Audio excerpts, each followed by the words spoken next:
Big news! Wayfair's President's Day clearance is on now, and you can score tons of huge deals. Like Wayfair's best deals since Black Friday. Right now through February 16th, you can score up to 70% off everything home at Wayfair. Like up to 50% off mattresses with fast and easy shipping straight to your door. Plus amazing flash deals on President's Day. Shop Wayfair's President's Day clearance now through February 16th. Wayfair, every style, every home. Welcome to Seeing with Your Soul, the podcast aimed to inspire you to find your voice and become the best, truest, and most authentic version of yourself. Spiritually intimate, soul-to-soul conversations, life-changing insights, and spiritual teaching and healing. Real, raw, unfiltered. Join your host, Tisha Michelle.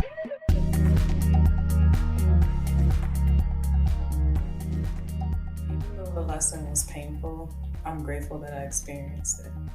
Welcome and welcome back to Seeing with Your Soul with me as your host, Tisha Michelle.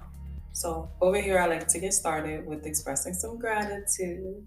So in this present moment, I'd say I'm grateful for those who are guided to me, such as you all.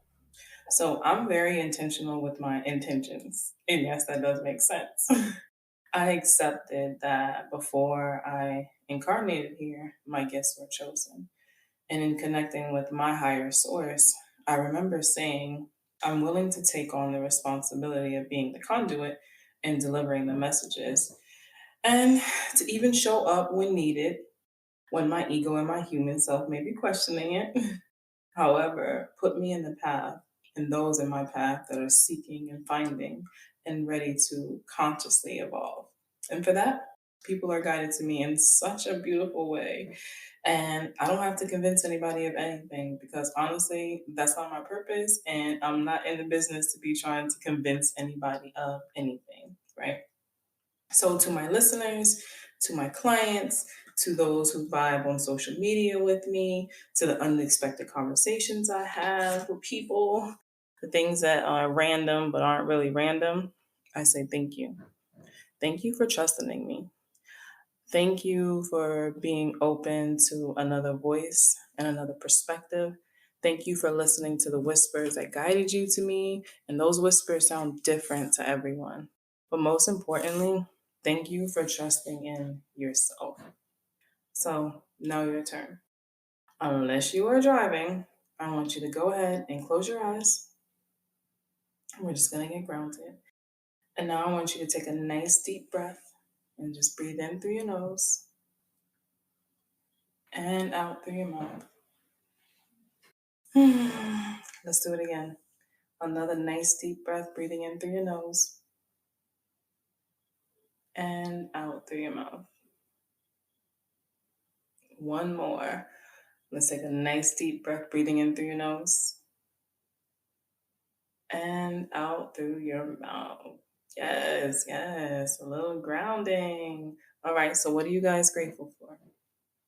Go ahead and express that gratitude. Say it in your head, say it out loud, pause me, and go ahead and journal. Whatever, however you do it is perfect, right? All right, so the other day I had a new client, right? And this new client booked an intuitive reading session.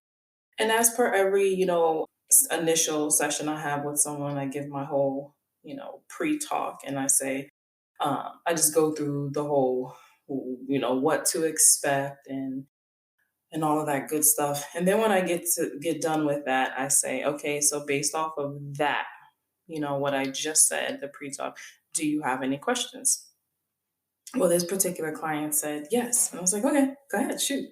And she was like, am I allowed to tell people about my reading, about what's being said? And I was like, oh, of course. I said, I have, clients who tell the world about me and some who don't say anything. In both ways is perfect. And I'm like, so of course you can tell people, about your session. And I think I even probably said something like, what, honestly, I don't even know what else I said, but I told her, yes, you can tell people, it's totally your choice. And then I was getting ready to start the actual reading. But something told me to say to her, ask her, why did she ask that? And I was like, so, why did you ask that? And she was like, because I had a palm reading done. And the palm reader told me that if I told anybody about what was said, today, that it wouldn't come true. Wait, what? Oh, hell no. I was like, I call bullshit. I said, that is not true, like at all. And she was like, oh, God, thank you. Thank you. I'm so glad to hear that.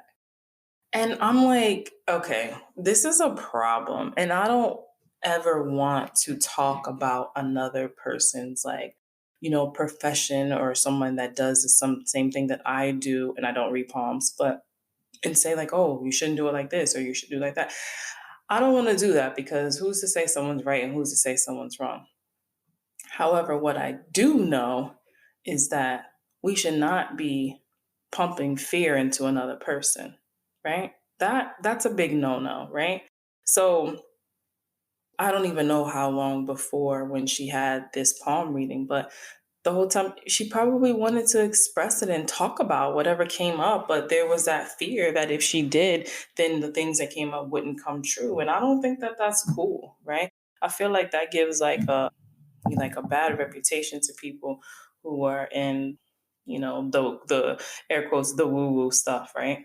So a lot of my clients, it's their first time stepping into something, with a spiritual guide or someone who's going to do a reading or get like an oracle or tarot cards or even numerology, right? It's new to them, right? So I will, do the session on the person, do the reading, all that good stuff. And then afterwards, they would say, oh my gosh, I can't believe I was so scared, like, and hesitant to like book this. And I'm like, oh, you were? And I'm like, well, why is that? And the common theme is, they're like, well, I didn't know what to expect. It kind of goes against my religion. Or they'll say something like, I was scared I might open it up to allow the devil in. And they would say something like, gosh, this was like, just a conversation. Like what? Like it was just a conversation. I'm like, yeah, like what'd you think it was gonna be? But I mean, I get it. Those people who come to me as their first time and have that fear and the doubts and stuff. A lot of it comes from Hollywood. A lot of it comes from the church community. And no offense to anybody in there, just saying what's a common theme and stuff. And I was there before too. Hollywood has me scared. I'm gonna see ghosts and this is gonna happen and that's gonna happen. I was like, I want nothing to do with that shit. Don't you? Nope, nope, nope, nope, nope. But being set in fear is not cool, whether it's in something like this or anything else. Like it's not cool. And we have to be mindful of the people that we interact and that we do business with or we have conversations with, and looking at how these conversations and these things are coming from. Because a lot of times people are going to project and they're projecting this fear. And then then you allow yourself to be trapped and stuck into that fear. And that's a big no-no. That's a big no-no, right? I don't want you guys walking around being in fear of something that you don't know, and because you don't know about it, you're going off of what someone else says, right? No, I don't know. We're not doing that. That stops here, right? We're going to explore and we're going to educate ourselves for ourselves, right? Because walking around in fear, that's dangerous. That is absolutely dangerous.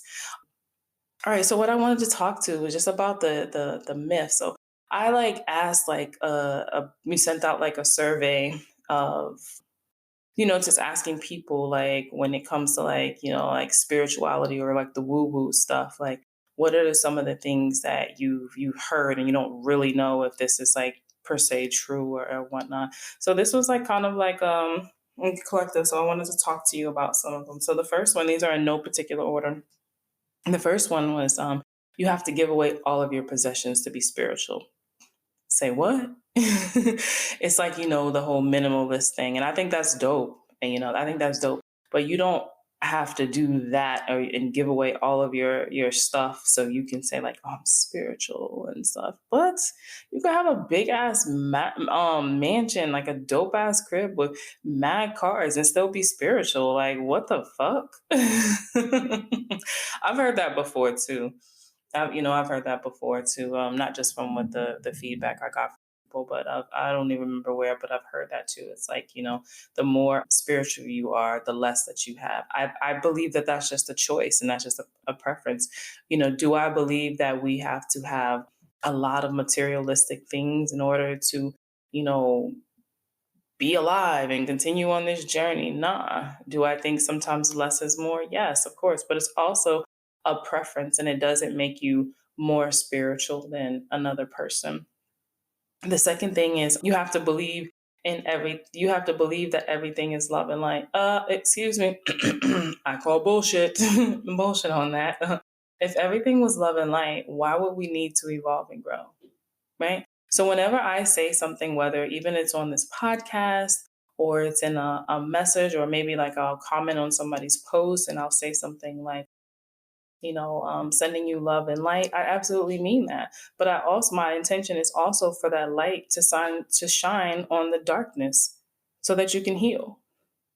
Right? Because I'm very intentional with what I say. It's not a trend and it's not a fad that everything has to be, love and light. That just, to me, doesn't make any sense. Because again, if everything was love and light, what would we evolving and growing from if everything was just love and light? Like, no, we need that light and we need that darkness, right? Just like we need the love and we need the fear, right? So when that fear comes up, instead of being stuck, like I was just talking about, instead of walking around and someone pumping this fear into us, we just say, oh, whoa, I'm afraid of that unknown. But let me explore that, right? Let me explore it. And as we, begin to explore it and then that fear starts to just seep away, we can then step into a place of love and being able to see things from a whole different perspective and, receive so much more. So we need them both. We need them both, right? So we just don't need to be stuck, walking around in fear of everything, because it holds us back from evolving and growing. So that was actually like the number one thing, was that everything has to be love and light. And that does, I'll be honest, drive me crazy with the spiritual community, where it's like, oh no, just send some love and light to it. It's like, no, I'm not sending no love and light to it right now. I gotta unpack this shit. And when I'm unpacking it, ain't nothing love and light about it. We're gonna get there, but that's not where we start. So no, everything does not have to be love and light to, be spiritual or spirituality, right? The third thing, you have to believe in God or a creator. So I say this: believe in whatever you consider to be a higher power, or believe in, if there is a higher power. That's for you. That's a part of your growth and your evolution and your process, right? You just have to remember that someone taught you that there was a higher power, and that higher power was called God. No one person is right and no one person is wrong, or no many people are right and no many people are wrong. So I would just say, allow yourself to seek and explore for yourself, and, come to your own conclusion if you believe that there is a higher power. And if so, you call that higher power whatever it is that you want to call your higher power, right? And so, where some people say God, some people say the universe, your higher self, source, then you got your spirit guides, your angels, your ancestors, you call you're your higher power, like I said, your higher self. Like it's whatever it is that you believe, right? It's whatever it is that you believe. Number 4, you have to be happy all the time. I'm gonna call bullshit on that one too. Like, we can't heal what we don't feel, and not everything that we feel is happy, right? The key is to feel all those feelings, but just do your best not to allow yourself to get stuck in it. So no, we're not walking around here all happy, go lucky. So if I'm experiencing something that's, bad, or I perceive as bad or awful or whatever, and then I just put a smile on my face, I'm just bypassing it. I'm just burying it. So I can be happy, because I have to be happy, because I have to raise my vibration. And while I do believe we do need to, keep in a higher vibration so we can attract certain things, sometimes that vibration drops down low, and we got to go through some shit. We got to go through some shit. And once again, because that is a part of our evolution and that is a part of our growth. So no, we don't have to be happy all the time. We got to feel those damn things. And man, I can tell you, like, whew, I'd be like, sometimes it'd be so bad, and to me, it's so bad that I don't even see happiness on the other side, right? Until I go through it. Then I'm like, oh shit, that's dope. I made it through it. So I can actually maybe laugh about this or smile. And sometimes it takes like, you know, a lot of times before I can look back at it and just be like, wow, I made it through that and I'm in a great place. I'm actually really happy right now. And, a part of it is I'm happy I actually went through that. So again, I call bullshit. You don't have to be happy all the time. You feel what you need to feel. You be in whatever emotions, whatever feelings you need to be in, However, like I said, just do your best to not get stuck in it, right? Because we got to evolve and we got to grow, right? Number 5. Oh, here's this one. You have to meditate all day and all night. Well, I love to meditate, but damn, imagine if that's all you did was just like, no judgment. I mean, what type of human experience will we be experiencing if we just meditated all day and like all night? Like, we came here to have this human experience. So we're here to have the best version of that human experience for us. And no, you don't have to meditate. And a lot of times people think, our myth is that, or misunderstanding or something is that meditating means you're just sitting there and just being still and just being quiet. There's a lot of forms of meditation. And I believe I talked about this on another podcast for my loyal listeners. You would have heard me talk about how, cleaning is a form of meditation, right? For me, it used to be, which I need to get back doing this, it used to be making soap, right? Whenever I'd be feeling a certain way, I'd just go and make some soap because, I'm focusing on that. And that's what the meditation is about, is focusing on that. So it's not about meditating all day and all night, just sitting and just being still. That's not what that's not what the case is. Now you can find things that is like your way of meditating, and if you make that a part of your spiritual practice. But no, it's not something that you have to do all day and all night. And if you don't, you're not spiritual. All right, number 6. You can't be sexual or special. And I'm like, look, you are unique. So stand out. Show how special you are. Show those gifts. So show those talents, right? And when you're doing that, not only are you freeing yourself from having to be conformed, being taught to be conformed, it also encourages other people, right? And to be themselves and to stand out and know that that's okay, right? And sex can be magical. It can be powerful. It produces life, but it can also be traumatic, awful, regretful.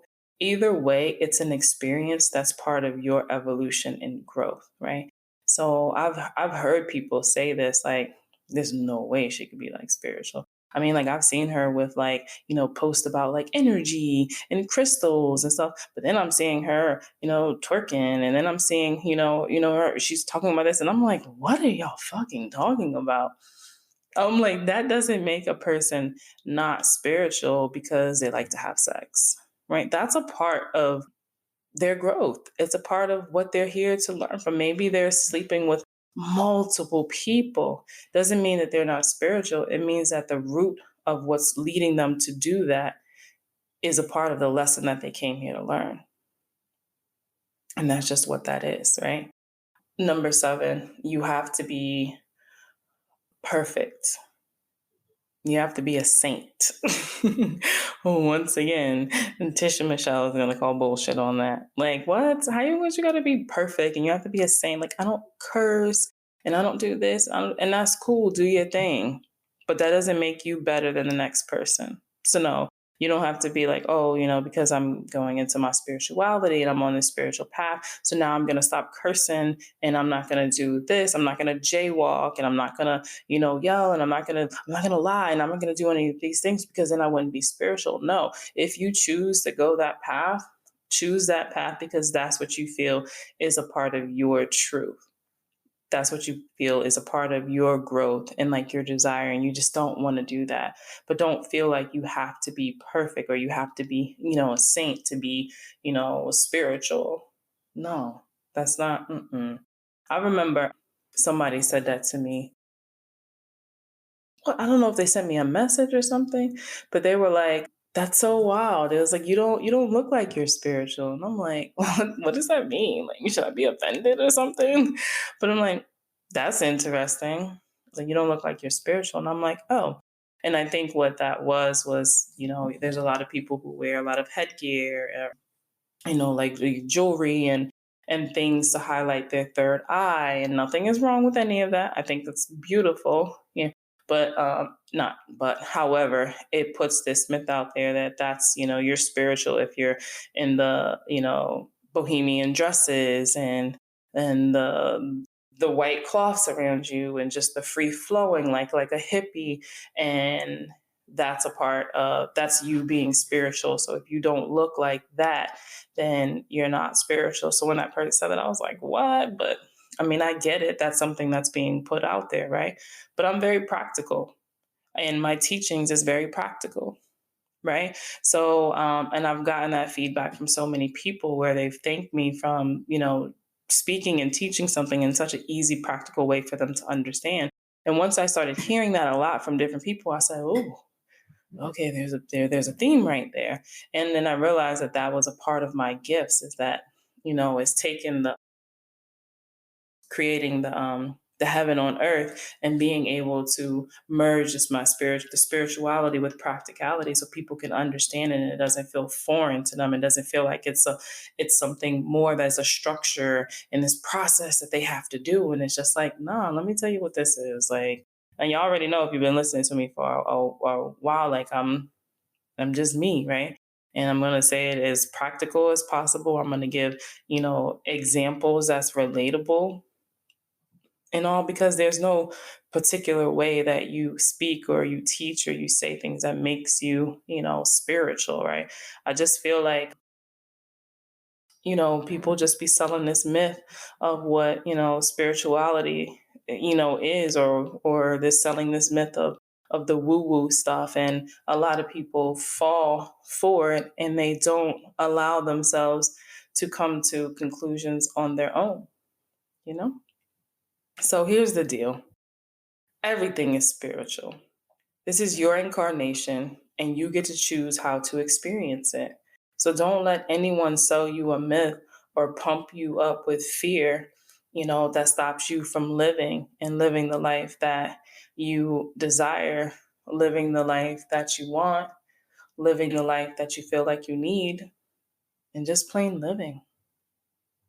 As always, thank you guys so much for spending your time rocking out and vibing with me. Until next time, bye. Thanks for tuning in to Seeing with Your Soul. If something you heard resonated with you, feel free to rate, review, and share with others. If you are looking to go deeper, you can connect with Tisha Michelle on Instagram at Mindset Slayer or visit www.healingalignglow.com.